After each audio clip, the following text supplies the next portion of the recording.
Hello दोस्तों, स्वागत है आप लोग का आपके अपने यूट्यूब चैनल रुस्तम क्लासेस में। आज मैं आप लोगों के लिए हिंदी ग्रामर का एक खास टॉपिक लेकर के आया हूं दोस्तों।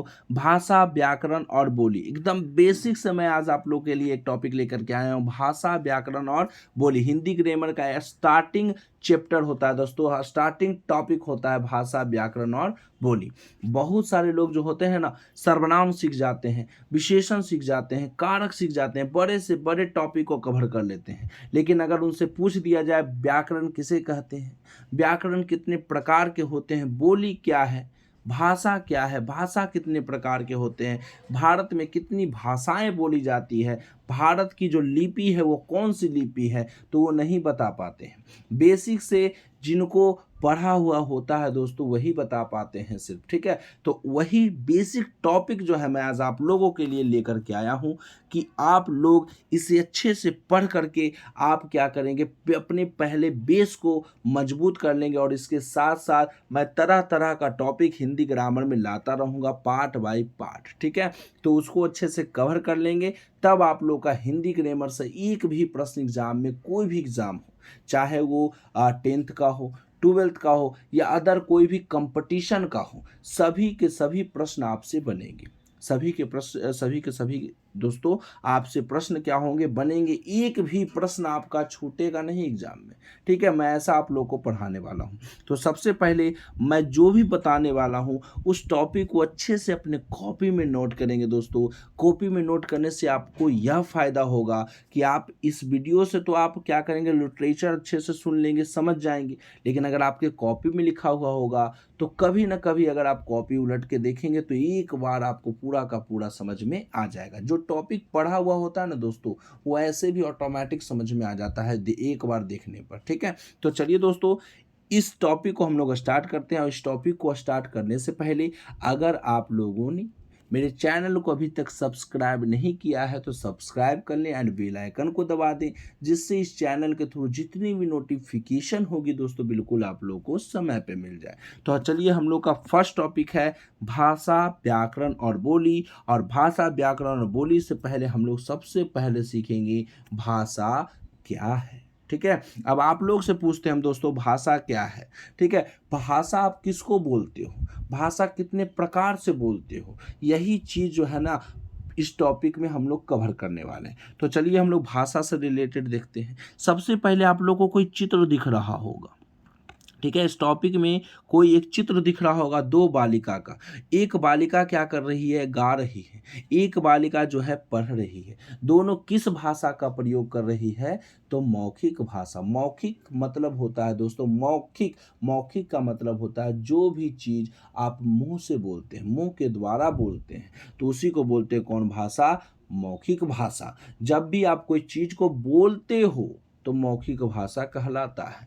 जब भी आप कोई चीज़ को लिखते हो तो लिखित भाषा कहलाता है। जब भी आप कोई चीज़ों को संकेत करते हो, इशारों से किसी को बोलते हो, तो वो सांकेतिक भाषा कहलाता है। समझ में आया दोस्तों? यानी भाषा तो आपको समझ में आ गया होगा। भाषा किसे बोलते हैं, नॉर्मल सी बात जानिए। जब हम कोई चीज़ बोलते हैं, जब हम अपनी बातों को बोलते हैं, लिखते हैं या किसी को संकेत करके अपना बात जो है उसके समक्ष व्यक्त करते हैं, उसी को तो भाषा कहते हैं, ठीक है। उसी को क्या कहेंगे दोस्तों, भाषा कहेंगे। भाषा कितने प्रकार के होते हैं, 3 प्रकार। कितने प्रकार, 3 प्रकार के होते हैं भाषा, मौखिक भाषा, लिखित भाषा, सांकेतिक भाषा। लेकिन हम इस टॉपिक में कवर करेंगे भाषा कितने प्रकार के होते हैं, 2 प्रकार के होते हैं। सांकेतिक यूज ज़्यादा नहीं होता है दोस्तों, ठीक है। सबसे ज़्यादा अगर यूज होगा हमारे पूरे के पूरे राष्ट्र में तो सबसे ज़्यादा जो होता है, कौन सी भाषा का प्रयोग किया जाता है, तो वो मौखिक भाषा होता है। कौन सी भाषा, मौखिक भाषा। अब आप मान के चलो बाजार जाते हो, तो क्या आप लिखित भाषा का प्रयोग करोगे कि हाँ, क्या आप लिख करके दोगे उस दुकानदार को कि हमको 1 केजी आलू दे दो, तो भी लिख करके देगा कि हाँ ऐसे ऐसे, मतलब वो कितना केजी का है। आप जो भी वार्तालाप करोगे क्या लिखित भाषा में करोगे, नहीं करोगे। लिखित भाषा आप जब एग्जाम जाओगे ना दोस्तों, तो एग्जाम में आप बैठोगे, एग्जाम जब दोगे तब लिखित भाषा का प्रयोग होगा। लेकिन बहुत जगह जो है ना, सभी जगह जो है ये मौखिक भाषा ही क्या है, यूज होता है। ठीक है, मौखिक भाषा हमारी प्राचीन भाषा है दोस्तों। ठीक है, और मौखिक भाषा ही सबसे बड़ी भाषा है, और मौखिक भाषा से ही उत्पत्ति हम लोग को लिखित भाषा की हुई है। तो चलिए, इस फिगर को तो आप लोग समझ गए। अब हमारा टॉपिक स्टार्ट हो जाता है। क्या चीज़ दोस्तों?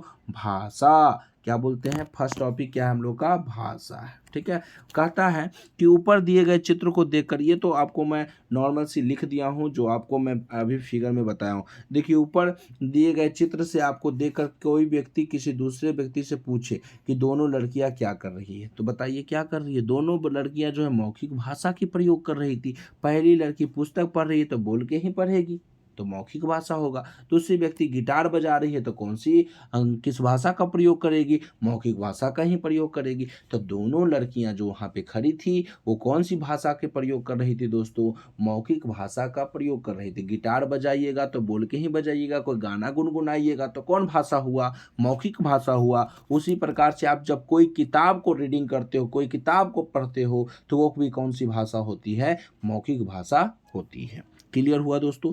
चलिए आगे एकदम पॉइंट बाय पॉइंट कवर करेंगे। आप लोग इस टॉपिक को भी नहीं लिखेंगे, ये सिर्फ समझने के लिए है। जहाँ पे आपके कॉपी में लिखने की बारी रहेगी वहाँ मैं बता दूंगा। सबसे पहले तो आप लोग क्या करेंगे, इसको हेडिंग कर देंगे दोस्तों। ठीक है, हेडिंग तो आप लोग कर दिए होंगे, भाषा, व्याकरण और बोली अपने कॉपी में हेडिंग कर दीजिए। उसके बाद आप लोग हेडिंग कर दीजिए, ये क्या चीज़ दोस्तों? भाषा। क्या कर दीजिए? हेडिंग भाषा। अब भाषा का डेफिनेशन मैं बताने वाला हूँ, तब उसके बाद उसको डैश करके आप अपने कॉपी में लिखेंगे। ठीक है, चलिए अब यहाँ पर देखिए दोस्तों, भाषा क्या कहते हैं। ये सब नॉर्मल चीज़ है जो आपको हम अभी फिगर में बताएं, वही चीज़ है। देखिए, एक बॉक्स बना हुआ है। ठीक है, आपको बनाने का ज़रूरत नहीं है, एक बॉक्स बना हुआ है, और यही जो है बॉक्स वो भाषा का क्या है? आपका परिभाषा है। ठीक है, भाषा का परिभाषा है दोस्तों।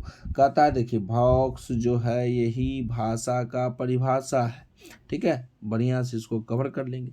कहता क्या है? भाषा एक ऐसा साधन है। भाषा लिख के डैश मारेंगे आप लोग तो यही चीज लिखेंगे, भाषा एक ऐसा साधन है जिसके द्वारा मनुष्य अपने विचारों को दूसरे पर प्रकट कर सकता है, दूसरे के विचारों को समझ सकता है। उसे ही हम लोग मौखिक भाषा क्या कहते हैं दोस्तों? बोलते हैं।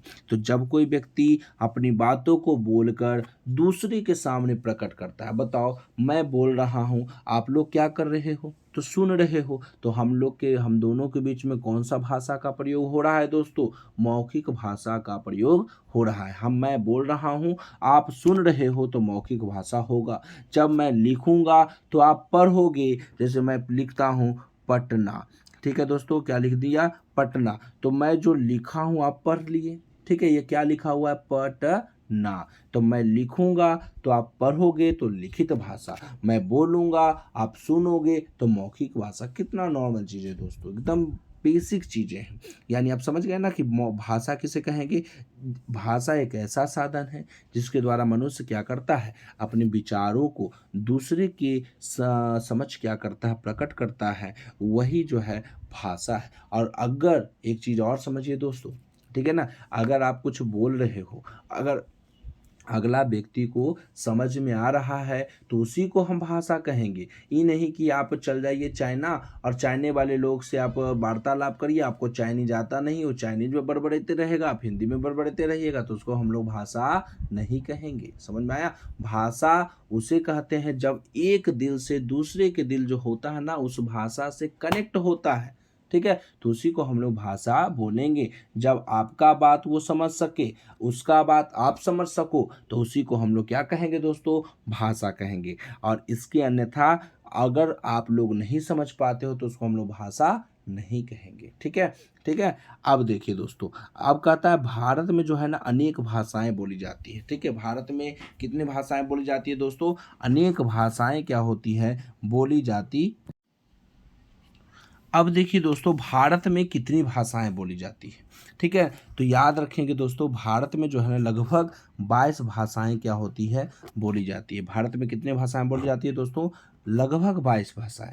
अगर पूरे विश्व का बात करें, पूरी दुनिया की बात करें, तो लगभग भारत में 6500 भाषाएं बोली जाती है। कितनी दोस्तों, 6500 भाषाएं क्या होती है, बोली जाती है टोटल कितने, भारत में, ठीक है। उसके साथ साथ हम ये भी देखते हैं कि सबसे ज़्यादा कौन सी भाषाएं बोली जाती है। तो सबसे ज़्यादा भाषाएं जो है पूरी दुनिया में बोली जाती है दोस्तों, इंग्लिश, ठीक है। क्या बोली जाती है, इंग्लिश। और ये पहले स्थान पर हम लोग का इंग्लिश होता है।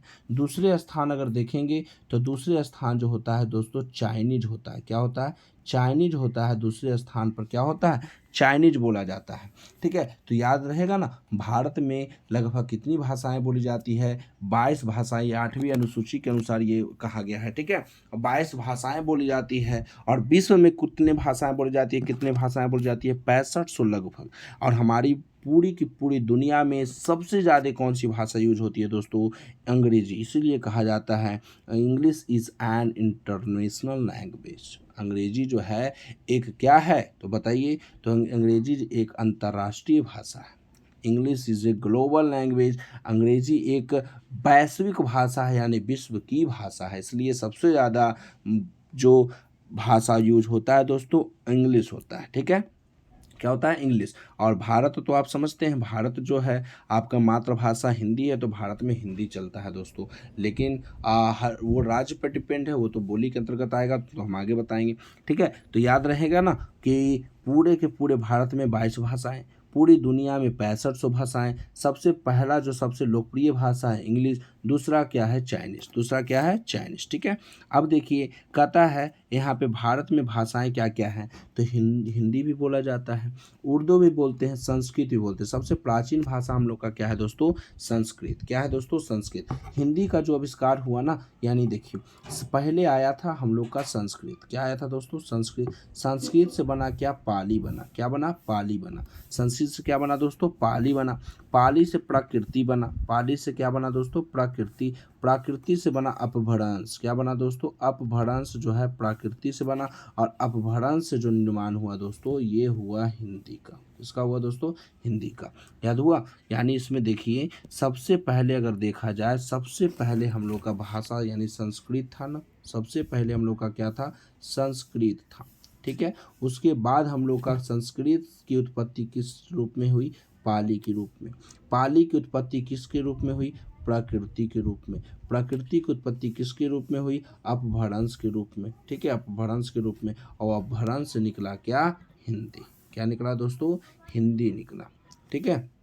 तो इस प्रकार से हम लोग का हिंदी का क्या हुआ, जन्म हुआ। और एक पॉइंट और याद रखेंगे आप लोग कि हिंदी दिवस जो है ना, हिंदी दिवस, ठीक है, हिंदी दिवस जो है ये 14 सितंबर को क्या होता है, मनाया जाता है। कौन सी दिवस दोस्तों, हिंदी दिवस 14 सितंबर को क्या होता है, मनाया जाता है, ठीक है। आप लोग को यहाँ तक तो कवर हो गया। सबसे पहले संस्कृत, उसके बाद पाली, प्रकृति, अपभ्रंश, फिर लास्ट में किसका निर्माण हुआ, हिंदी का। हिंदी दिवस 14 सितंबर को क्या होता है दोस्तों, मनाया जाता है। और सबसे प्राचीन भाषा जो है हम लोग का क्या है, संस्कृत, ठीक है। उसके साथ साथ हम लोग की अनेक भाषाएं भारत में बोली जाती है, हिंदी, उर्दू, संस्कृत, पंजाबी, गुजराती, मलयालम, तेलुगु, बांग्ला इत्यादि। और भी बहुत सारा कन्नड़ तन्नड़, बहुत सारी भाषाएं क्या होती है, भारत में बोली जाती है, ठीक है। आगे हम लोग बढ़ते हैं दोस्तों। कहता है मनुष्य ने सबसे पहले क्या सीखा, यानी याद रखेंगे ये पॉइंट, आप याद रखेंगे, ठीक है ना। सबसे पहले आप लोग भाषा लिख के डैश, भाषा व्याकरण और बोली लिख करके हेडिंग कर देंगे। फिर भाषा लिख के डैश मानेंगे, भाषा का परिभाषा लिख लेंगे। भाषा में ये लिखेंगे जो मैंने अभी आपको पॉइंट करवाया, कैसे कैसे हिंदी का जन्म हुआ, किस प्रकार से बताइए कि आपका टोटल जो है हिंदी दिवस कब मनाया जाता है, ये लिखना है। भारत में कितनी भाषाएं लगभग बोली जाती है, विश्व में कितनी भाषाएं, सबसे पहले ज़्यादा कौन बोली जाती है, उसके बाद क्या बोली जाती है, सब पॉइंट बाय पॉइंट बना करके लिखते चल जाएंगे, ठीक है। अब आगे देखिए, एक नोट देखिए दोस्तों। कहता है कि मनुष्य ने सबसे पहले क्या सीखा, बोलना सीखा, ठीक है। जब भी कोई बच्चा पैदा होता है तो क्या लिखना स्टार्ट कर देता है, नहीं ना। उस पहले क्या करता है, उसको वर्ण जो है ना पूरे के पूरे गले में उसको अटकते हैं, ठीक है, पूरे नासिके में उसको अटकते हैं। धीरे धीरे वो बच्चा क्या होता है, बच्चे में वृद्धि होता है, तब वो लिखना स्टार्ट करता है। लेकिन जब बच्चा पैदा होता है तो रोना स्टार्ट करता है। और रोना आपका कौन सी भाषा होती है, मौखिक भाषा होती है। अब उस कोई भी बच्चा रोएगा तो अब माँ तो उसकी समझ जाएगी ना कि किस लिए बच्चा रो रहा है, ठीक है। तो इस प्रकार का भाषा से वो कनेक्ट हो जाती है। यानी मनुष्य ने सबसे पहले क्या सीखा, बोलना सीखा, किंतु बाद में मनुष्य को अपनी कही बात अथवा विचारों को स्थायी रूप में रखने के लिए, ठीक है, यानी अगर हम कुछ बोल दिए, ठीक है, अगर अभी हम कुछ बोल रहे हैं दोस्तों, तो जो व्यक्ति सुनेगा वहीं तक रहेगा, ठीक है, यानी जो व्यक्ति उसको सुन लेगा उसको मन में रखेगा। लेकिन अगर उस भाषा को और फैलाना है, तब हम लोग किसका आविष्कार किए थे, लिखित भाषा का आविष्कार किए थे, ठीक है। जब कोई व्यक्ति बोलता है और उसकी बातों को अथवा विचारों को रखने के लिए हम लोग क्या करते हैं, लिखने का शुरुआत किए थे। अब बताइए, बहुत सारे साइंटिस्ट हैं, बहुत सारे लेखक हैं, क्या अपनी भाषा को अगर वो बोलते सिर्फ, ठीक है, तो क्या हम उनके बारे में पढ़ पाते? जितना भी अभी हम लोग किताब पढ़ रहे हैं दोस्तों, सभी किन्हीं किन्हीं लेखकों का क्या है, लिखा हुआ तो है, किन्हीं साइंटिस्टों का क्या है, लिखा हुआ तो है। तो वो जो है लिखित भाषा में प्रचलित हुई, किसको, अस्थायी रूप से रखने के लिए। अगर कोई भी पूछेगा आपसे कि बताइए कि मौखिक भाषा तो सबसे पहले हुआ, लिखित भाषा का उपयोग क्यों हुआ, तो याद रखेंगे, जो कही गई बात है उसके विचारों को स्थायी रूप से रखने के लिए लिखित भाषा क्या हो गया, अपनाया गया, ठीक है। उसके बाद आवश्यकता महसूस हुई, तब मनुष्य ने किसका आविष्कार कर दिया था, लिखित भाषा का आविष्कार कर दिया। और लिखित भाषा इतना पॉपुलर हो गया दोस्तों कि अब लिखित भाषा के बिना कोई भी भाषा नहीं है। मौखिक भाषा तो है, ये है प्राचीन, उसके बाद कौन सी भाषा, लिखित भाषा। तो याद हुआ कि मौखिक भाषा पहले के लोग बोलते थे, लिखित भाषा क्यों हुआ, अपने विचारों को स्थायी रूप से एकदम संचित रूप से रखने के लिए हम लोग किसका आविष्कार कर दिए, लिखित भाषा का आविष्कार कर दिए, ठीक है। आगे देखिए, अब देखिए, लिखित भाषा के द्वारा मनुष्य जो है अपने पूरे जीवन में संबंध स्थापित करता है, ठीक है, ये तो आपको पता है। अब यहाँ देखिए, हम लोग का भाषा जो है ना दोस्तों, दो प्रकार के बढ़ता है, ठीक है। सारांश यह है कि आज भाषा के विकास में दो मुख्य रूप है, ठीक है। पहला मौखिक भाषा, दूसरा कौन सी भाषा, लिखित भाषा। पहला कौन सी भाषा दोस्तों, मौखिक भाषा हो गई, और दूसरा कौन सी भाषा हो गई, लिखित भाषा हो गई। मौखिक भाषा किसे कहते हैं, जिस भाषा को हम अपने मुख से बोलते, बताए थे ना, जब कोई भी भाषा को हम अपने मुंह से बोलते हैं तो उसे मौखिक भाषा कहते हैं। अगर हम बोलते हैं तो अगला व्यक्ति कानों से सुनता है, उसको मौखिक भाषा कहते हैं। जैसे अगर एग्जाम्पल दिया जाए दोस्तों, तो इसमें एग्जाम्पल क्या देंगे हम लोग, तो इसमें एग्जाम्पल देंगे, जैसे आप लोग नेता का भाषण सुने, नेता का भाषण, ठीक है, नेता का भाषण देना, ठीक है, नेता का भाषण देना। जब भी कोई नेता जो है भाषण देता है तो क्या करता है, वो लिख कर के देता है जनता के बीचों में, वो लिख कर के आता है जनता के बीचों में, लिख करके आता होगा, लेकिन जो बोलता है वो मौखिक भाषा का ही प्रयोग करके बोलता है दोस्तों, ठीक है। और मौखिक भाषा को हम लोग क्या करते हैं, जब कोई नेता बोलता है तो जनता लोग उसकी बातों को सुनता है, और उसकी बातों को सुन करके समझता है, तो उसी को बोलते हैं कौन सी, मौखिक भाषा। अगर उस नेता कोई भाषण दे रहा है, उसकी बातों को समझ ही नहीं पा रहा है दोस्तों, तो उसमें क्या होगा, बताइए, उसमें क्या होगा, तो यहाँ पर टमाटर जो है यहाँ पर फेंकाना स्टार्ट हो जाएगा दोस्तों। लेकिन आप टमाटर नहीं फेंकाएगा, अभी जो वर्तमान में हम वीडियो बना रहे हैं ना, टमाटर काफ़ी महंगा है, शायद 200 रुपये केजी चल गया है दोस्तों। टमाटर नहीं फेंकेगा, शकरकंद फेंकेगा, ठीक है। शकरकंद फेंकेगा, ठीक है। तो मौखिक भाषा तो आप समझ गए होंगे, जिस भाषा को हम अपने मुख से बोलते हैं तथा कानों से सुनते हैं उसे क्या बोलते हैं दोस्तों, मौखिक भाषा बोलते हैं, ठीक है। अब लिखित भाषा समझिए दोस्तों, कहता है जिस भाषा में हम लिख कर या पढ़कर, जिस भाषा में हम लिख कर या पढ़कर अपने मन के भाव तथा विचारों को समझते और समझाते हैं उसे कौन सी भाषा कहते हैं, लिखित भाषा कहते हैं। जब हम अपनी भाषा को क्या करते हैं, हम लिखते हैं या उसको पढ़ते हैं, तो उसके मन के भाव तथा विचारों को समझते हैं, उसी को क्या बोलते हैं, लिखित भाषा। यानी आप नॉर्मल समझिए, तो जब कोई व्यक्ति अपनी बातों को लिख करके दूसरे के समझ व्यक्त करता है तथा दूसरा व्यक्ति क्या करेगा, अगर आप लिखोगे, ये सब लिखा हुआ है, तो हम क्या कर रहे हैं, उसको पढ़ रहे हैं, समझा रहे हैं, ठीक है। तो जब कोई व्यक्ति लिखता है तो दूसरा व्यक्ति उसकी लिखावट को पढ़ता है, ठीक है। क्या कुछ करता है दोस्तों, पढ़ता है, तो उसे बोलते हैं कौन सी भाषा, लिखित भाषा बोलते हैं। क्लियर हो गया ना। अब याद रखेंगे एक पॉइंट और दोस्तों, जो चीज़ भी यहाँ पे लिखा हुआ है ना, सब हिंदी में लिखा हुआ है, और हिंदी की लिपि जो है ना, देवनागरी लिपि कहलाती है। कौन सी लिपि दोस्तों, देवनागरी लिपि कहलाती है। हिंदी की भाषा देवनागरी लिपि कहलाती है। और इसके साथ साथ यही नहीं दोस्तों, हिंदी, मराठी, गुजराती, बांग्ला, संस्कृत, सभी की लिपि देवनागरी लिपि कहलाती है। लेकिन अगर हम कुछ इंग्लिश में लिख देते हैं दोस्तों, ठीक है, क्या लिख देते हैं, अगर इंग्लिश में लिख देते हैं तो वो लिपि जो कहलाती है वो क्या कहलाती है दोस्तों, रोमन लिपि। कौन सी लिपि, रोमन लिपि। और याद रखिए रोमन लिपि जो होती है वर्णनात्मक लिपि होती है। क्या होती है दोस्तों, वर्णनात्मक लिपि होती है। और जो देवनागरी लिपि होती है वो अक्षरात्मक लिपि होती है। क्या होती है दोस्तों, अक्षरात्मक लिपि होती है। याद रहेगा ये सन पॉइंट। अभी अब मैंने क्या क्या बताया, तो जो भाषा, ये तरह तरह के हिंदी के जो चीज़ों, हिंदी के जो तरह तरह के हम लोग शब्द लिखते हैं, ये कौन सी लिपि कहलाती है, देवनागरी। कौन नागरी, देवनागरी लिपि कहलाती है। और देवनागरी भारत में बोली जाती है, पर सबसे प्राचीन भाषा देवनागरी हुई। देवनागरी का जो विकास हुआ था ये ब्राह्मी लिपि से हुआ था। कौन सी लिपि से, ब्राह्मी लिपि से हुआ था, ठीक है। और इसके साथ साथ मराठी में भी देवनागरी चलता है, संस्कृत में भी देवनागरी चलता है, हिंदी में भी देवनागरी चलता है, गुजराती में भी देवनागरी चलता है, तरह तरह राज्यों में भी देवनागरी का अस्तित्व है, ठीक है। उसके साथ साथ आप देख लीजिए दोस्तों, सबसे प्राचीन भाषा देवनागरी हुई, सबसे प्राचीन लिपि देवनागरी हुई। और इसका जो विकास हुआ था ब्राह्मी लिपि से हुआ था, ठीक है। इसकी विकास क्या हुआ था, ब्राह्मी लिपि से। और ये कैसी लिपि है, अक्षरात्मक लिपि है। उसी प्रकार से जो इंग्लिश वर्ड है, इंग्लिश जो वर्ड है, इंग्लिश, ठीक है, इंग्लिश को हम लोग बोलते हैं कौन सा स्क्रिप्ट बोलते हैं, रोमन स्क्रिप्ट बोलते हैं। क्या चीज, रोमन स्क्रिप्ट कहते हैं, जिसको बोलते हैं रोमन लिपि कहते हैं, ठीक है, रोमन लिपि कहते हैं, ठीक है। और ये कैसी लिपि है दोस्तों, तो वर्णनात्मक, याद रखेंगे, वर्ण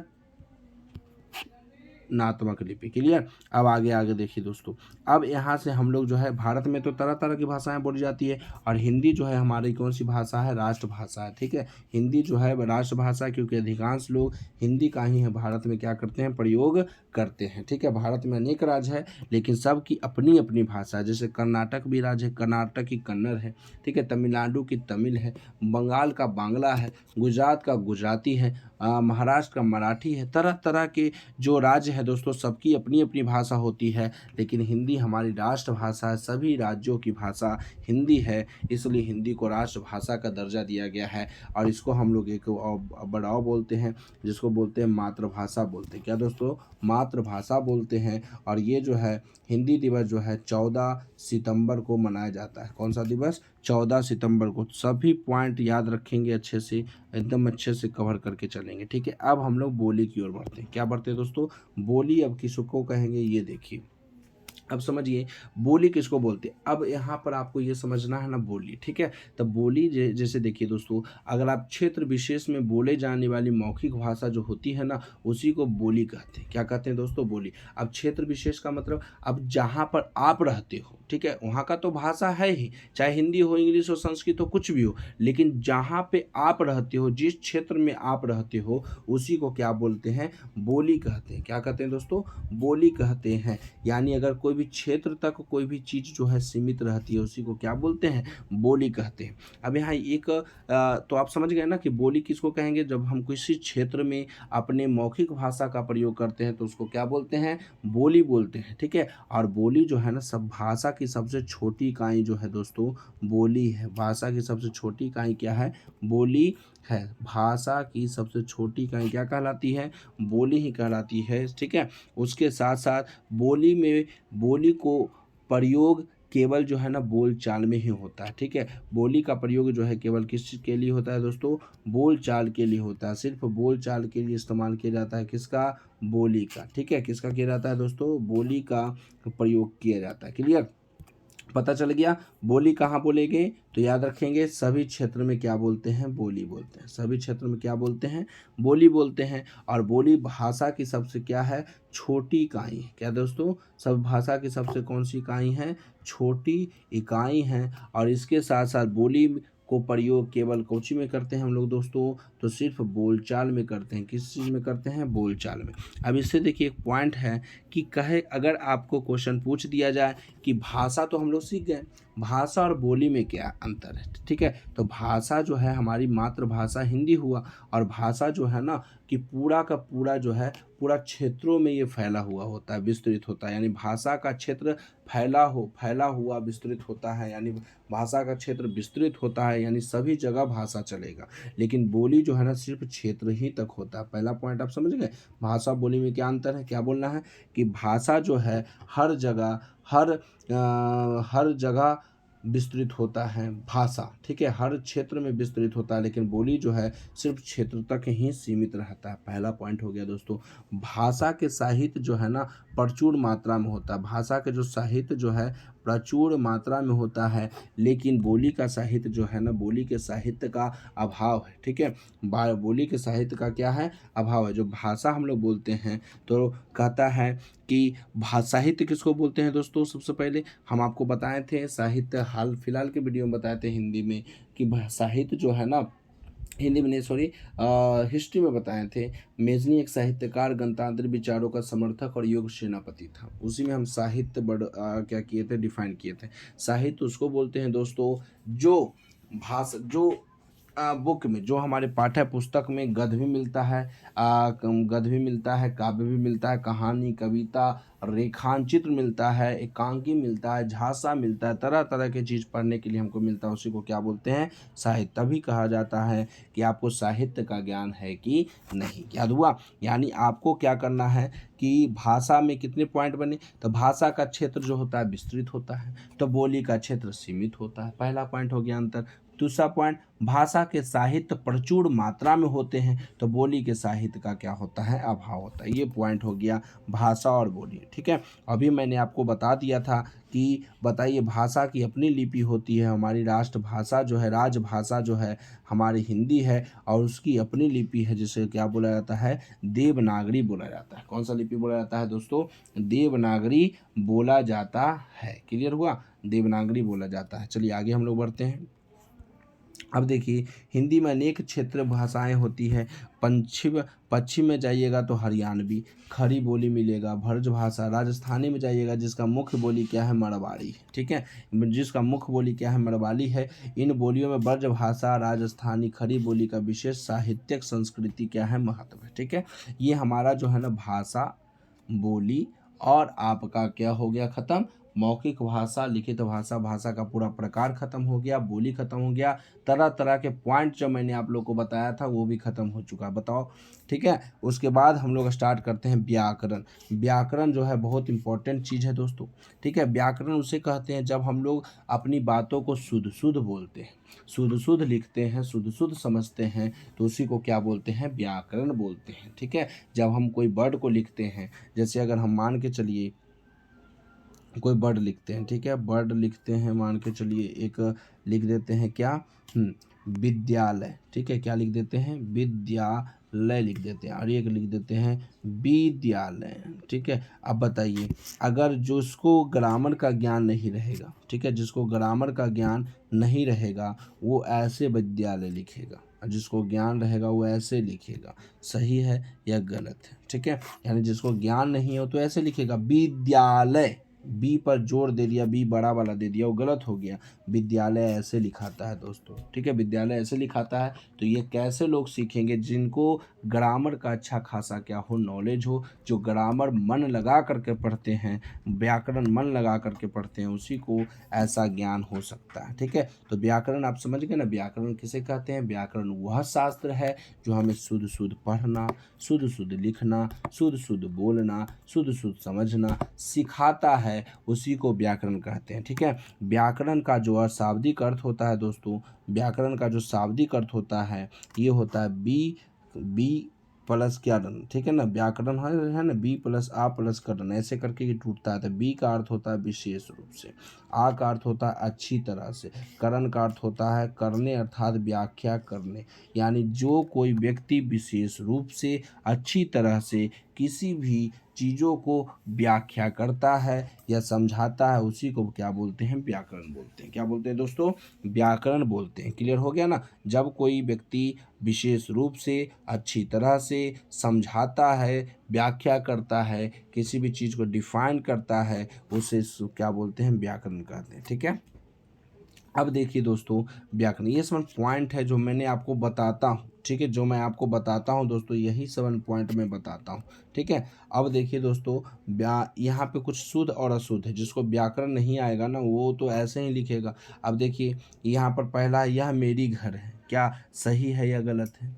यह मेरी घर है नहीं दोस्तों, यह मेरा घर है, ये हमारा राइट आंसर होगा इसका। ये अशुद्ध वर्ड है, उसको आपको क्या करना है, शुद्ध करना है। ठीक है, बापू गांधी का देश आभारी है, क्या आप ऐसे बोलोगे बापू गांधी का देश आभारी है? ठीक है, ये गलत हो जाएगा दोस्तों। क्या बोलोगे आप लोग कि देश का गांधी बापू, अब यानी क्या बोलोगे आप, पॉइंट करके देखिए आप क्या बोल सकते हो। तो ये बोल सकते हो बापू गांधी का जो देश है ना वो आभारी है। ठीक है, बापू गांधी का देश जो है ये आभारी हमारा राइट हो जाएगा। ठीक है, हम आपकी सजनताएं पर बहुत प्रसन्न हैं, सजनताएं नहीं दोस्तों, सजनता। ठीक है, हम आपकी सजनता पर बहुत प्रसन्न हैं। मेरा 4 भाई है, मेरा 4 भाई है नहीं दोस्तों, मेरे 4 भाई है। ठीक है, सुरेश के माता जी बड़ी गुणवान महिला है, सुरेश के माता जी गुणवान नहीं दोस्तों, गुणवती महिला है। ठीक है, क्या है, गुणवती महिलाएं। ये इस प्रकार से हम लोग अशुद्ध को शुद्ध करना जान गए। तो ये कब सीखते हैं हम लोग, जब ग्रामर हम लोग को अच्छे से आ जाता है, जब आपको हम तरह तरह का टॉपिक जो है ना पढ़ा देंगे दोस्तों, तब ये समझ आप शुद्ध और अशुद्ध का एक नया टॉपिक होता है। ठीक है, वो ही अब मैं आपको बताऊंगा, तो आप अच्छे से क्या करोगे, ग्रामर सीख जाओगे। ठीक है, उसके बाद देखिए ये समझ तो आपको, देखिए ये मेरा घर है। ठीक है, बापू गांधी का देश आभारी हो, जो अशुद्ध वर्ड था दोस्तों वो शुद्ध करके बताया गया, तो मैं तो आपको बता ही दिया हूँ। ठीक है, मैं आपकी सजनता बताया था ना, मैं आपकी सजनता पर बहुत प्रसन्न हूँ।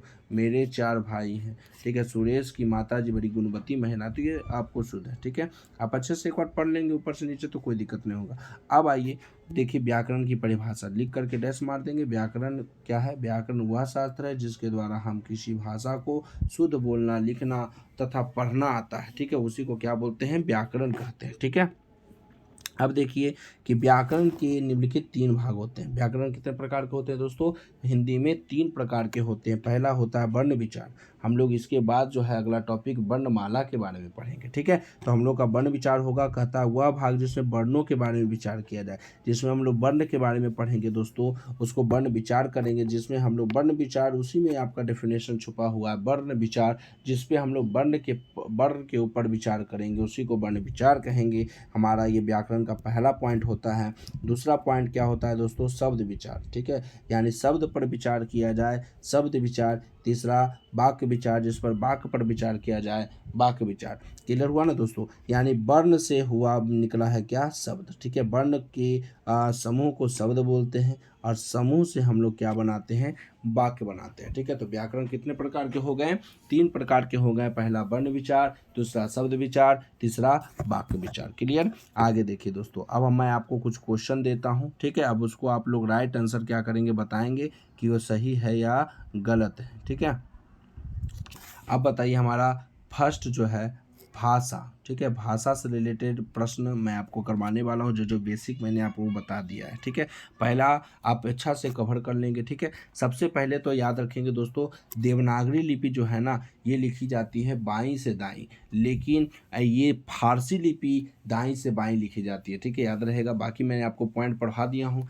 बताइए कि भारत की लिपि कौन सी है, देवनागरी लिपि। हिंदी की लिपि देवनागरी लिपि। अंग्रेजी की लिपि रोमन लिपि। देवनागरी लिपि का विकास किस लिपि से हुआ है, ब्राह्मी लिपि से। सबसे प्राचीन लिपि ब्राह्मी लिपि, और उसको हम देवनागरी लिपि भी कहते हैं। सबसे प्राचीन लिपि देवनागरी लिपि भी बोल सकते हैं दोस्तों। ठीक है, सब भाषा की अपनी अपनी क्या होती है, लिपि होती है। भारत में कुल कितनी भाषाएं लगभग बोली जाती है, 22 भाषाएं बोली जाती है।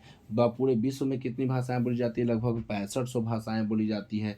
पूरे विश्व में सर्वाधिक सबसे ज़्यादा कौन सी भाषा बोली जाती है, तो इंग्लिश बोली जाती है। फिर उसके बाद कौन सी भाषा बोली जाती है, तो चाइनीज बोली जाती है। उसी प्रकार से भारत में सबसे ज़्यादा कौन सी भाषाएं बोली जाती है, हिंदी बोली जाती है।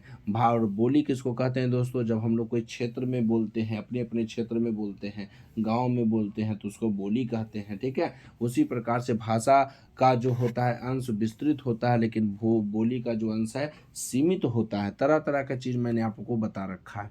अब हम लोग क्वेश्चन करेंगे। ठीक है, क्वेश्चन क्या रहेंगे दोस्तों, कहता क्या है क्वेश्चन में कि कौन सी लिपि दाएं से बाएं लिखी जाती है, तो ये याद रखेंगे दोस्तों फारसी। कौन सी लिपि को दायां से बायां लिखेंगे, फारसी लिखेंगे। लेकिन अगर बायां से दायां कहेगा, देवनागरी भी होता है, रोमन भी होता है। क्लियर।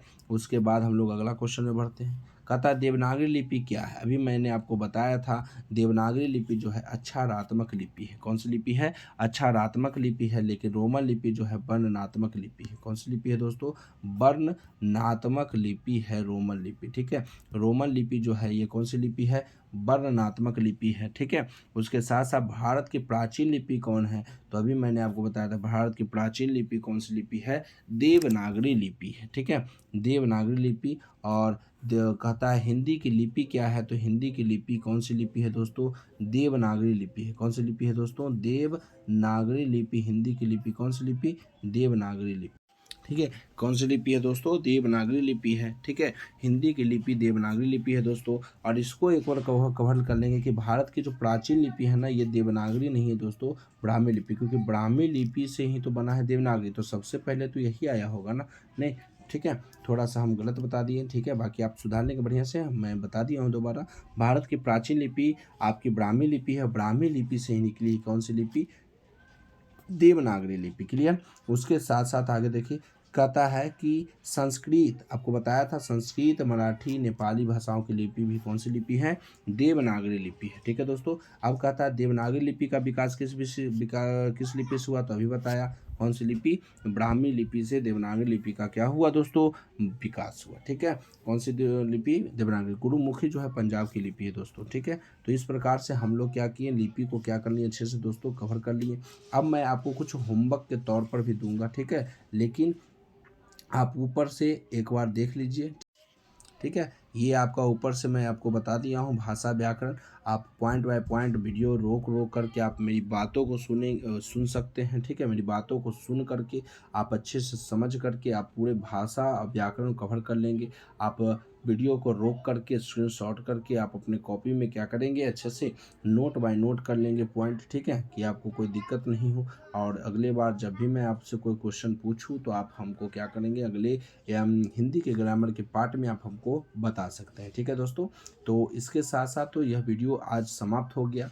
इसमें हम लोग पूरे के पूरे भाषा को भी कवर कर लिए, व्याकरण को भी कवर कर लिए, साथ ही साथ बोली को भी कवर कर लिए। ठीक है, उसके साथ साथ हम लोग बोली को भी कवर किए थे दोस्तों। ठीक है, उसके बाद हम लोग नागरी लिपि ये सब भी जान गए थे। ठीक है, उसके साथ साथ शुद्ध और अशुद्ध के वाक्यों को भी हम लोग सीखे। ठीक है, और ये शुद्ध अशुद्ध सिखाने का काम कौन करता है, व्याकरण। ठीक है, कौन करता है दोस्तों, व्याकरण कहता है। तो आप वीडियो को रोक रोक करके भी आप कर सकते हैं। व्याकरण को कितना भाग में बांटा गया, 3 भाग में, वर्ण विचार, शब्द विचार, वाक्य विचार। आपको हम तरह तरह का ऑब्जेक्टिव भी करवा दिए दोस्तों। ठीक है, जो ऑब्जेक्टिव इस क्या हो सकते इस टॉपिक से हो सका वो मैंने करवाया।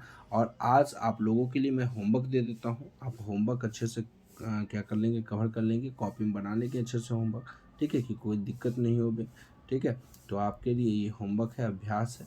आपको बताना है भाषा क्या है। ठीक है, फर्स्ट पॉइंट क्या बताना है, भाषा क्या है, आपको बता दिया हूँ। भाषा किसको बोलते हैं, एक बार और कवर कर देता हूँ। भाषा किसको बोलते हैं दोस्तों, जो व्यक्ति बोलकर लिखकर अपनी बात दूसरों तक पहुंचाता है तथा दूसरा व्यक्ति उसकी बातों को सुनकर समझता है, उसको भाषा कहते हैं। ठीक है, या सुनकर पढ़कर जैसे समझता है उसको भाषा कहते हैं। ठीक है, फिर बोली बताना है, बोली भी आपको बता दिया। भाषा बोली में अंतर, भाषा कितने प्रकार है, तरह तरह के जो प्रश्न हैं दोस्तों, ये पूरा का पूरा व्याकरण किसे कहते हैं, व्याकरण भाषा में आपस में क्या संबंध है, व्याकरण को कितने भागों में बांटा गया, सब कवर कर लेंगे अच्छे से। ठीक है, टोटल के टोटल कवर कर लेंगे। तो आज के लिए बस इतना है दोस्तों। अगर यह वीडियो आप लोग को अच्छा लगा हो तो आप लाइक सब्सक्राइब करना ना भूलें। ठीक है, लाइक सब्सक्राइब दोस्तों सब्सक्राइब कर दें और लाइक करना ना भूलें। और बहुत ज़्यादा से ज़्यादा हो